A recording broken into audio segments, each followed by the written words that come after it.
Hi friends, welcome to trace KTU.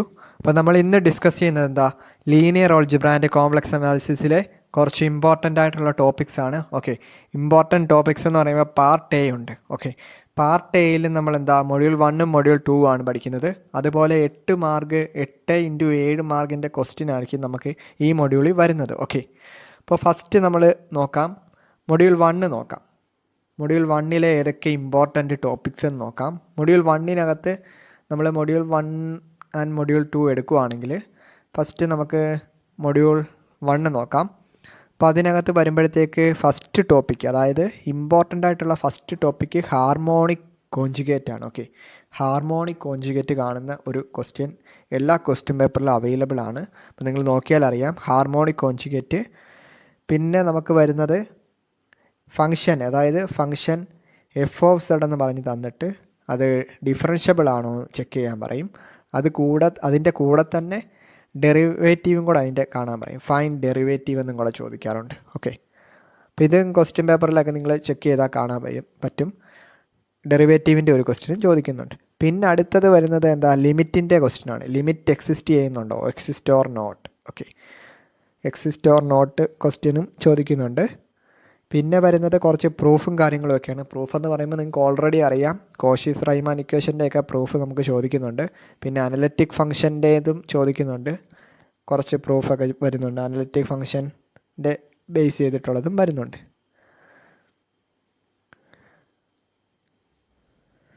ഇനി നമ്മൾ module 2 നോക്കുകയാണെങ്കിൽ മൊഡ്യൂൾ 2വിനകത്ത് നമ്മൾ പ്രധാനമായിട്ടും കൺഫോർമൽ മാപ്പിംഗ് ആണ് പഠിക്കുന്നത്. ഓക്കെ, ഈ കൺഫോർമൽ മാപ്പിങ്ങിനകത്ത് തന്നെ നമ്മൾ കുറേ ട്രാൻസ്ഫോർമേഷനൊക്കെ പഠിക്കുന്നുണ്ട്. സ്റ്റാൻഡേർഡ് ട്രാൻസ്ഫോർമേഷൻ എന്ന് പറഞ്ഞ് പഠിക്കുന്നുണ്ട്. അപ്പോൾ സ്റ്റാൻഡേർഡ് ട്രാൻസ്ഫോർമേഷൻ എന്ന് പറഞ്ഞ് പഠിക്കുന്നത്, എക്സാമ്പിൾ ഇപ്പോൾ പറയുകയാണെങ്കിൽ W=, അതായത് ട്രാൻസ്ഫോർമേഷൻ വരുമ്പോഴത്തേക്ക് അതിനകത്ത് മെയിനായിട്ട് എടുത്ത് പറയാനുള്ള W=z², W=1/z. ഓക്കെ, അത് നമ്മൾ കണ്ടുപിടിച്ചിട്ട് അതിൻ്റെ ഇമേജ് കാണാനുള്ള പ്രോബ്ലംസ് ആയിരിക്കും ചോദിക്കുന്നത്. അത് ബേസ് ചെയ്തിട്ട് അടുത്ത ക്രോസ് റേഷ്യോ ചോദിക്കുന്നുണ്ട്. അതും വളരെ മെയിനായിട്ടുള്ളൊരു ടോപ്പിക്കാണ് ക്രോസ് റേഷ്യോ. പിന്നെ അടുത്ത ടോപ്പിക് എന്ന് പറയുന്നത് മാപ്പിംഗ് ആണ്. മാപ്പിംഗ് എന്ന് പറയുമ്പോഴത്തേക്ക് നിങ്ങൾക്കറിയാം, അതിനകത്ത് തന്നെ എന്താ W=sin(z), cos(z) ഇതൊക്കെ ചോദിക്കുന്നുണ്ട്. പിന്നെ ഇമേജ് കാണുന്നത്, അതായത് ഞാൻ മുൻപേ പറഞ്ഞതുകൊണ്ടേ നമ്മൾ ഇമേജ് കാണുന്ന പ്രോബ്ലംസ് ട്രാൻസ്ഫോർമേഷൻ ബേസ് ചെയ്തിട്ടായിരിക്കും. ഓക്കെ, അതൊന്ന് ജസ്റ്റ് ഒന്ന് മാർക്ക് ചെയ്തിടാം. ഓക്കെ അല്ലേ, ക്ലിയർ ആയല്ലോ. ഓക്കെ, ഇത്രയും ടോപ്പിക്കാണ് നമുക്ക് മെയിനായിട്ടും വരുന്നത്. അപ്പോൾ ഇത്രയാണ് നിങ്ങൾ മൊഡ്യൂൾ 1, 2 പ്രതീക്ഷിക്കേണ്ടത്. ഓക്കെ, അടുത്തതായിട്ട് നമ്മൾ പാർട്ട് ബി ആണ് ചെക്ക് ചെയ്യുന്നത്. അപ്പോൾ പാർട്ട് ബിയിൽ നിങ്ങൾ പഠിക്കുന്നത് മൊഡ്യൂൾ 3ഉം 4ഉം ആണ്. അപ്പോൾ പാർട്ട് ബി നിങ്ങൾ ഒരിക്കലും സ്കിപ്പ് ചെയ്യല്ലെന്നാണ് എനിക്ക് പറയാനുള്ളത്. അപ്പോൾ മൊഡ്യൂൾ 3 ആൻഡ് 4ലെ ടോപ്പിക്സാണ് അതിൽ വരുന്നത്. നമുക്ക് ജസ്റ്റ് ടോപ്പിക്സൊക്കെ ഏതൊക്കെയാണെന്ന് നോക്കാം. ഓക്കെ, പിന്നെ നമുക്ക് നേരെ മൊഡ്യൂൾ 3ലെ ടോപ്പിക്സ്, അതായത് ഫസ്റ്റ് ടോപ്പിക്ക് കോംപ്ലക്സ് ഇൻ്റഗ്രേഷൻ ആണ്. ഇപ്പോൾ കോംപ്ലക്സ് ഇൻ്റഗ്രേഷൻ എന്ന് പറയുമ്പോഴത്തേക്ക് അതിനകത്ത് തന്നെ എന്താ 2 ടൈപ്പ് ഇൻ്റഗ്രേഷനാണ് നമ്മൾ പഠിക്കുന്നത്. ഫസ്റ്റ് ഇൻ്റഗ്രേഷനും ഉണ്ട്, സെക്കൻഡ് ഇവാലുവേഷൻ മെത്തേഡും ഉണ്ട്. ഓക്കെ, ഫസ്റ്റ് ഇവാലുവേഷൻ മെത്തേഡും ഉണ്ട്, സെക്കൻഡ് ഇവാലുവേഷൻ മെത്തേഡും ഉണ്ട്. ഇപ്പോൾ സെക്കൻഡ് ഇവാലുവേഷൻ മെത്തേഡാണ് നിങ്ങൾക്ക് എക്സാമിൻസിന് കൂടുതലായിട്ട് നമ്മുടെ KTUവിന് ചോദിക്കുന്നത്. അപ്പോൾ സെക്കൻഡ് ഇവാലുവേഷൻ മെത്തേഡ് നിങ്ങൾ കൂടുതൽ പ്രോബ്ലംസൊക്കെ ചെയ്ത് പഠിക്കുക. പിന്നെ അടുത്ത ഒരു ടോപ്പിക് എന്ന് എനിക്ക് പറയാനുള്ളത്, അടുത്ത നിങ്ങൾക്ക് വരുന്നത് എക്സാമ്പിളായിട്ട് ഇപ്പോൾ പറയുകയാണെങ്കിൽ ഇൻ്റഗ്രൽ റിയൽ(z²) dz over the boundary of the square with vertices 0, i, 1 clockwise എന്നൊക്കെ ചോദിക്കും. ഓക്കെ, ഇതൊരു എക്സാമ്പിൾ പ്രോബ്ലമാണ്, ഞാൻ ജസ്റ്റ് പറഞ്ഞതേ ഉള്ളൂ. അടുത്ത നമ്മൾ മെയിനായിട്ടുള്ള ടോപ്പിക്ക്, ഇതിനകത്ത് മറ്റൊരു ടോപ്പിക് എന്ന് പറയുന്നത് നമുക്ക് പറയാൻ മറ്റേ ഇൻ്റഗ്രൽ ഫോർമുലയുണ്ടല്ലോ, കോഷീസ് ഇൻ്റഗ്രൽ ഫോർമുല. ഓക്കെ, അത് വളരെ ഇമ്പോർട്ടൻ്റ് ആയിട്ടുള്ളൊരു ടോപ്പിക്കാണ്. കോഷീസിൻ്റെ ഇൻ്റഗ്രൽ ഫോർമുല വെച്ചിട്ട് ക്വസ്റ്റ്യൻസ് സ്ഥിരം ചോദിക്കുന്നുണ്ട്, കോഷീസ് ഇൻ്റഗ്രൽ ഫോർമുല. അപ്പോൾ അതിനകത്ത് തന്നെ നമ്മൾ എത്ര മാർക്കാണെന്ന് നമുക്ക് നോക്കാം. അത് 8 മാർക്കിൻ്റെ ക്വസ്റ്റ്യനാണ്, 8 മാർക്ക്. ഷുവറായിട്ട് ചോദിക്കുന്ന ഒരു ക്വസ്റ്റ്യനാണ് 8 മാർക്കിൻ്റെ. പിന്നെ നമ്മൾ അതിനകത്ത് പഠിക്കുന്നത് സീരീസാണ്. ടെയ്ലർ സീരീസ് ഉണ്ട്, മക്ലോറിൻ സീരീസ് ഉണ്ട്, പിന്നെ last series Lawrence series. Okay, Lawrence series. അപ്പോൾ ഇതിനകത്ത് നിങ്ങൾ എക്സാമിനൊക്കെ പഠിക്കുമ്പോഴത്തേക്ക് ലോറൻസ് സീരീസ് മെയിനായിട്ട് നോക്കണം. ഓക്കെ, ലോറൻസ് സീരീസ് നോക്കണം, അതുപോലെ ടെയ്ലർ സീരീസ് നോക്കണം. ഇപ്പോൾ ടെയ്ലർ സീരീസിൻ്റെയും പ്രോബ്ലംസ് ചോദിക്കുന്നുണ്ട്. മക്ലോറിൻ സീരീസ് അങ്ങനെ ചോദിച്ച് കണ്ടിട്ടില്ല, എങ്കിലും ചില ക്വസ്റ്റ്യൻ പേപ്പർ നമുക്ക് ചോദിക്കുന്നുണ്ട് മക്ലോറിൻ സീരീസും കൂടെ. അപ്പോൾ ഇത്രയും ടോപ്പിക്കാണ് വരുന്നത്. ഇപ്പോൾ കഴിഞ്ഞ എക്സാമിനൊന്നും മക്ലോറിൻ സീരീസും ടെയ്ലർ സീരീസും ഒക്കെ ചോദിക്കാഞ്ഞത് കൊണ്ട് തന്നെ ഇത്തവണ ചിലപ്പോൾ കയറി വരാൻ സാധ്യതയുണ്ട്. അപ്പോൾ ഈ കാര്യങ്ങളൊക്കെ ഒന്ന് ജസ്റ്റ് നിങ്ങൾ നോക്കി വെക്കുക. ഓക്കെ, അടുത്ത ഇമ്പോർട്ടൻറ്റ് സെക്ഷൻ, അതായത് നമ്മൾ പാർട്ട് എയും നോക്കി, ഇനി അടുത്ത പാർട്ട് ബി ആണ്. പാർട്ട് ബി എന്ന് പറയുന്നത് ഒത്തിരി പേര് സ്കിപ്പ് ചെയ്യുന്നതാണ്. ഓക്കെ, അപ്പോൾ അതിനകത്തെ റെസിഡ്യൂ ഇൻ്റഗ്രേഷൻ ആണ് നമ്മൾ ഫസ്റ്റ് പഠിക്കുന്നത്. Residue integration. Okay, residue integration എന്ന് പറയുമ്പോഴത്തേക്ക് നിങ്ങൾക്ക് എല്ലാവർക്കും അറിയാം റെസിഡ്യൂ ഇൻ്റഗ്രേഷൻ എങ്ങനെയാണെന്ന് അറിയാം. അപ്പോൾ ഇതിനകത്ത് സിംഗുലാരിറ്റി വരുന്നുണ്ട്, സീറോസ് വരുന്നുണ്ട്, പിന്നെ പോൾസ് വരുന്നുണ്ട്, പിന്നെ സിംഗുലാരിറ്റി തന്നെ 2 ടൈപ്പ് ഉണ്ട്. റിമൂവബിൾ സിംഗുലാരിറ്റി ഉണ്ട്, അതുപോലെ എസെൻഷ്യൽ സിംഗുലാരിറ്റി ഉണ്ട്. ഓക്കെ, ഇപ്പോൾ ടൈപ്സ് ഓഫ് സിംഗുലാരിറ്റീസ് ചോദിക്കുകയാണെങ്കിൽ ഇതൊക്കെ നിങ്ങൾ എക്സ്പ്ലെയിൻ ചെയ്യണം. ഇതിൻ്റെ കൺസെപ്റ്റ് നിങ്ങൾ അറിഞ്ഞിരുന്നാൽ മതി. പ്രോബ്ലംസ് ആയിരിക്കും കൂടുതലും ചോദിക്കുന്നത്. പിന്നെ നിങ്ങൾക്ക് ചോദിക്കാൻ പറ്റുന്നത് സിംഗുലാരിറ്റി, സിംഗുലാർ പോയിൻറ്റ്സ് കാണാൻ ചോദിക്കും. സിംഗുലാർ പോയിൻറ്റ്സിൻ്റെ ക്വസ്റ്റ്യൻസ് നമ്മൾ എന്തായാലും നമ്മൾ റെസിഡ്യൂ തിയറം ഒക്കെ പഠിക്കുമ്പോൾ അത് കാണാതെ പറ്റത്തില്ല. ഓക്കെ, അപ്പോൾ അടുത്ത നിങ്ങൾ പഠിക്കുന്ന റെസിഡ്യൂ ഇൻ്റഗ്രേഷൻ ആണ്. Residue of A function. Residue of A function വരുമ്പോഴത്തേക്ക് അതിനകത്ത് 8 മാർക്കിൻ്റെ ഒക്കെ ക്വസ്റ്റ്യനാണ് കൂടുതലും ചോദിക്കുന്നത്. ഇപ്പോൾ റെസിഡ്യൂ ഓഫ് എ ഫംഗ്ഷൻ്റെ ഒരു എഫ് ഓഫ് സെഡ് എന്ന് പറയുന്ന ഒരു ഫംഗ്ഷൻ തന്നിട്ട് അത് and residue at each pole, find singularity and residue of F of Z എന്ന് പറഞ്ഞുകൊണ്ടായിരിക്കും ചോദിക്കുന്നത്. Okay, determine the pole. Okay, അത് 7 മാർക്കിൻ്റെ ക്വസ്റ്റ്യൻ ആയിരിക്കും. കൂടുതലായിട്ട് നമുക്ക് കഴിഞ്ഞ എക്സാംസിൻ്റെ പേപ്പറൊക്കെ എടുത്ത് നോക്കിയാൽ നിങ്ങൾക്ക് കാണാൻ സാധിക്കും. പിന്നെ നെക്സ്റ്റ് ടോപ്പിക്ക് നമ്മൾ നോക്കുന്നത് ഇതിൻ്റെ തിയറമാണ്, അതായത് Cauchy's residue theorem. Okay, Cauchy's residue theorem എന്ന് പറയുന്നത് നമുക്ക് ജസ്റ്റ് ഒന്ന് എഴുതി വെക്കാം. അതിൻ്റെ ആ നൊട്ടേഷനും കൂടെ എഴുതിയേക്കാം. കോഷീസ് റെസിഡ്യൂ തിയറം എന്ന് പറയുമ്പോഴത്തേക്ക് integral over C F of Z D Z is equal to 2πi into sum of residues at singular point inside C. Okay,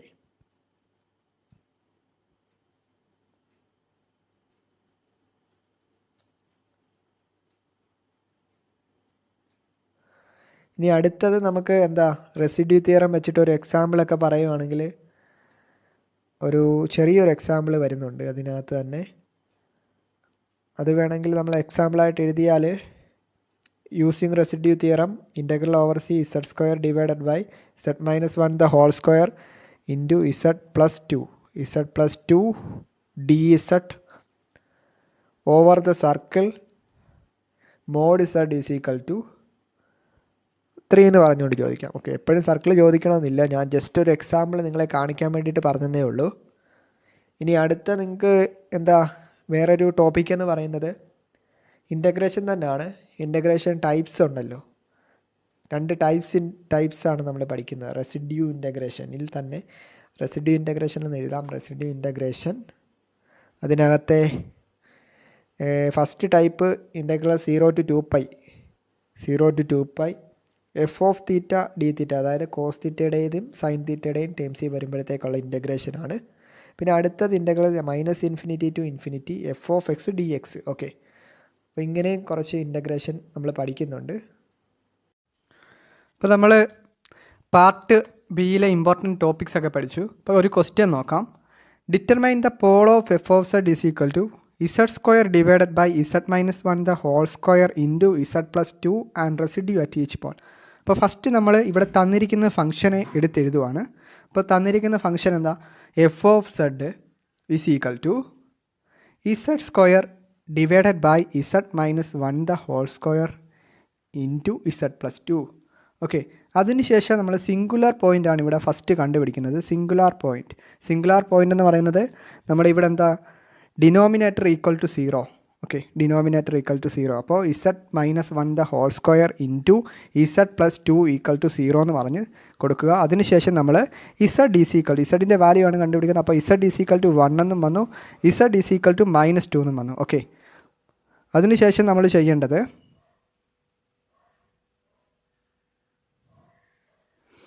അപ്പോൾ ഇവിടുത്തെ പോൾ നോക്കുക. പോൾ എന്താ, ഇവിടെ പോൾ ഓഫ് ഓർഡർ 2 ആണ് വന്നിരിക്കുന്നത്, ഇസഡ് മൈനസ് 1 ദ ഹോൾ സ്ക്വയറിൻ്റെ അവിടെ. അടുത്തത് സിമ്പിൾ പോളാണ്. ഓക്കെ, അടുത്ത ഇസഡ് മൈനസ് 2വിൻ്റെ പോൾ 1 ആണ്. അപ്പോൾ അതിനെ സിമ്പിൾ പോൾ എന്നാണ് നമ്മൾ പറയുന്നത്. ഓക്കെ, അപ്പോൾ ഓരോന്നിൻ്റെ നമ്മൾ കണ്ടുപിടിക്കണം റെസിഡ്യൂ.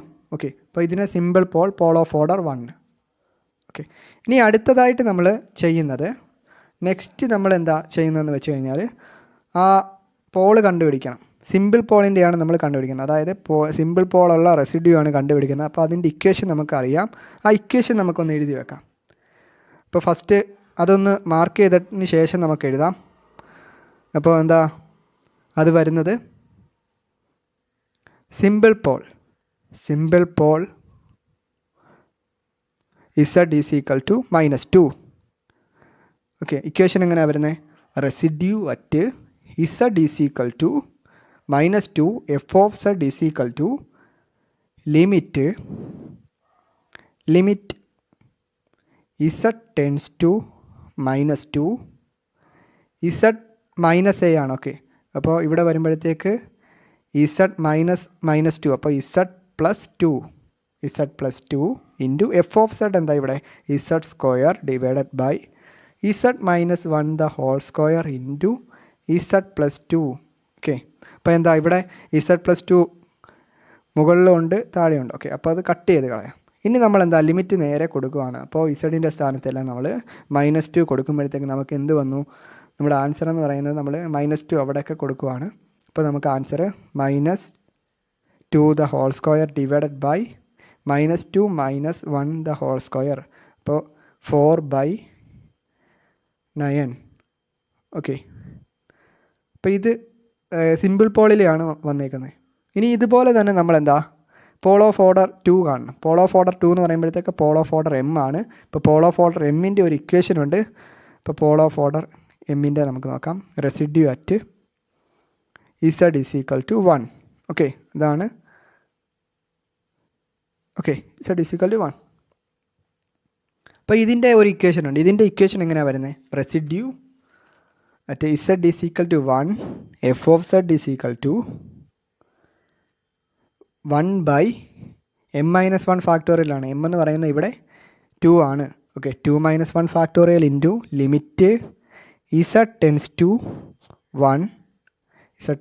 1.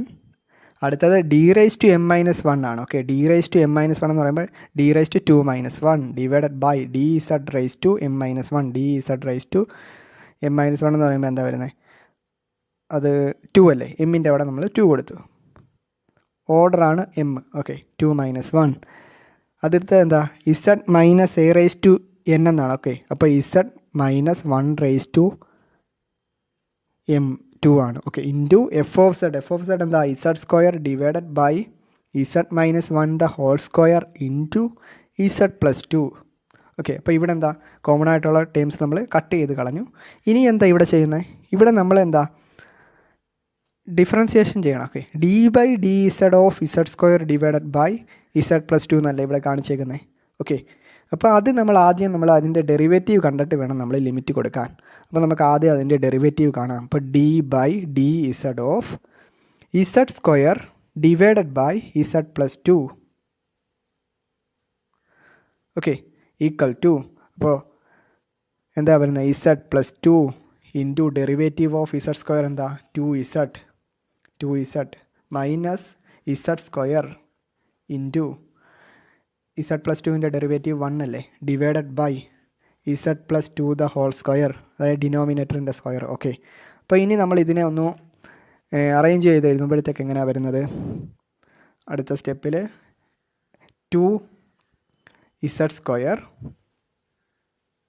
പ്ലസ് അടുത്ത എന്താ 2z ഇൻറ്റു 2 അല്ലേ, അപ്പോൾ 4z വരും. 4z minus z² divided by z plus 2 the whole square. Okay, equal to, അപ്പോൾ ഇവിടെ നമ്മൾ 2z മൈനസ് z² അല്ലേ, അപ്പോൾ z² മാത്രമേ ഉള്ളൂ. ഓക്കെ, അപ്പോൾ ഒരു z² എഴുതാം. അപ്പോൾ z² plus 4z divided by z plus 2 the whole square. Okay, ഇനി നമ്മൾ നേരെ മറ്റേ ആ ഇക്വേഷനിലോട്ട് കൊടുക്കുകയാണ്. Limit z tends to -2 equal to limit z tends to -2 sorry z tends to 1. Okay, z²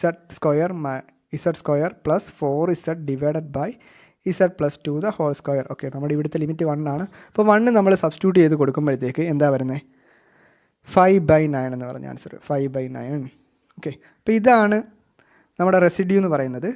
അപ്പോൾ ഇത് വളരെ സിമ്പിളായിട്ട് ചെയ്യാവുന്ന ഒരു ടോപ്പിക്കാണിത്. അപ്പോൾ ഇതൊരു പ്രീവിയസ് ക്വസ്റ്റ്യൻ ആയിരുന്നു, നിങ്ങളുടെ എക്സാമിന് യൂണിവേഴ്സിറ്റി എക്സാമിന് ചോദിച്ചൊരു ക്വസ്റ്റ്യൻ ആയിരുന്നു. അപ്പോൾ ഇത് 7 മാർക്കിൻ്റെ ക്വസ്റ്റ്യൻ ആയിട്ടാണ് യൂണിവേഴ്സിറ്റി എക്സാമിന് ചോദിച്ചത്. ഓക്കെ, അടുത്തത് നമ്മൾ പാർട്ട് സി ആണ്. പാർട്ട് സിയിൽ നിങ്ങൾക്ക് എല്ലാവർക്കും അറിയാം, നമ്മൾ മെട്രിസസ് ആണ് പഠിക്കുന്നത്. ഇപ്പോൾ പാർട്ട് സിയിൽ 40 മാർക്ക് ആണുള്ളത്. ഇപ്പോൾ പാർട്ട് സിയിലെ ഏതൊക്കെ മൊഡ്യൂളാണെന്നറിയാം? Module 5 and 6. Okay, module 5 and 6. Okay, അപ്പോൾ ഇതെന്താ, 2 മൊഡ്യൂളും കൂടെ മെട്രിസസ് ആണ് വരുന്നത്. ജസ്റ്റ് അതൊന്ന് നോട്ട് ചെയ്യാം, മെട്രിസസ്. ഓക്കെ, ഇനി നമ്മൾ നോക്കുന്നത് ഇതിനകത്ത് ഓരോ മൊഡ്യൂളിൻ്റെയും ടോപ്പിക്ക്. ഫസ്റ്റ് ഗോസ് എലിമിനേഷൻ, അതാണ് മൊഡ്യൂൾ 5 ഗോസ് എലിമിനേഷൻ മെത്തേഡ്. അടുത്തത് എന്താ? റോ എക്ലിയോൺ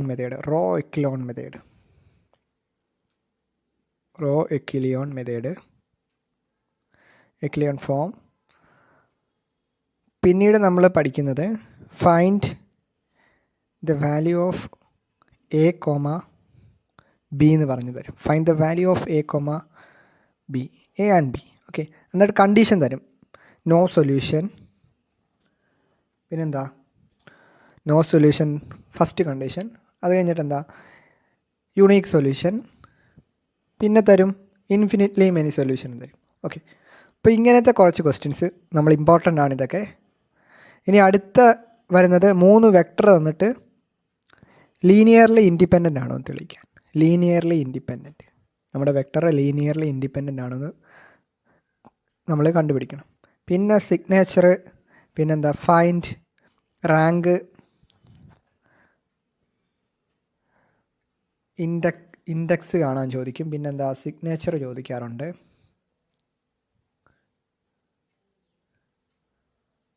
ഓക്കെ, അപ്പോൾ ഇത്രയും കാര്യങ്ങൾ കാണുന്നു.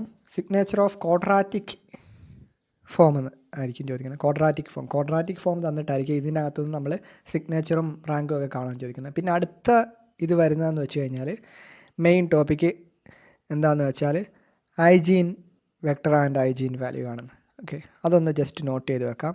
ഐജീൻ eigen vector, eigen value. Okay, eigen value and eigen vector. Okay, പിന്നെ വരുന്ന ടോപ്പിക്ക് ഡയഗണലൈസേഷൻ. ഒരു മെയിൻ ടോപ്പിക്കാണ് ഡയഗണലൈസേഷൻ. എല്ലാ ക്വസ്റ്റ്യൻ പേപ്പറിലും ഡയഗണലൈസ് ദ മെട്രിക്സ് എന്ന് പറഞ്ഞുകൊണ്ട് ചോദിക്കാറുണ്ട്. Diagonalize the matrix. പിന്നെ നമ്മൾ വിട്ടുപോയൊരു ടോപ്പിക്കുണ്ട്, row space column space. Okay, row space column space. Okay, അപ്പോൾ ഇത്രയും കാര്യങ്ങളാണ്. റോ സ്പേസ് ഉണ്ട്, ഓർ കോളം സ്പേസ്. ഓക്കെ, അപ്പോൾ ഇത്രയാണ് നമ്മുടെ ഈ 6th and 5th മൊഡ്യൂളിൽ നിന്ന് ഇമ്പോർട്ടൻ്റ് ആയിട്ടുള്ളത്. 40 മാർക്കാണ് നമുക്ക് വരുന്നത്, 40 മാർക്ക്. അപ്പോൾ പലരും നമ്മൾ ഈ 40 മാർക്ക് ഈ പാർട്ട് സിന്ന് കിട്ടുമെന്ന് പറഞ്ഞുകൊണ്ട് നമ്മൾ പാർട്ട് ബി നമ്മൾ സ്കിപ്പ് ചെയ്യും. പാർട്ട് ബി അങ്ങ് ഒഴിവാക്കിയിട്ടാണ് പാർട്ട് ബിയിൽ നമ്മൾ സ്കിപ്പ് ചെയ്യും. പക്ഷേ അതൊരിക്കലും നമ്മൾ പാർട്ട് ബി നമുക്ക് സ്കിപ്പ് ചെയ്യാൻ പറ്റത്തില്ല. അപ്പോൾ അത്ര ഇമ്പോർട്ടൻ്റ് ആണ് പാർട്ട് ബിക്ക്. പാർട്ട് ബി സ്കിപ്പ് ചെയ്യാൻ പറ്റത്തില്ല. പാർട്ട് ബി നമ്മൾ എപ്പോൾ സ്കിപ്പ് ചെയ്താലും നമ്മൾ എക്സാമിന് നമ്മൾ ഫെയിൽ ആകാനുള്ള സാധ്യത വർദ്ധിക്കും. അതായത് പാർട്ട് ബി നമ്മൾ പഠിക്കാതെ പോയി കഴിഞ്ഞാൽ പാർട്ട് സിക്കകത്ത് നമുക്ക് ഫുൾ മാർക്ക് കിട്ടത്തില്ല. ഓക്കെ, അപ്പോൾ ഇത്രയും കാര്യങ്ങൾ നിങ്ങൾ ശ്രദ്ധിക്കുക. പിന്നെ ഞാൻ മാക്സിമം നിങ്ങളുടെ ക്വസ്റ്റ്യൻസൊക്കെ ഞാൻ ഓൾറെഡി ഇട്ടിട്ടുണ്ട്. ഓക്കെ, അപ്പോൾ വീഡിയോ ഇഷ്ടമാണെങ്കിൽ നിങ്ങൾ മാക്സിമം ഷെയർ ചെയ്ത് സപ്പോർട്ട് ചെയ്യുക. Thank you.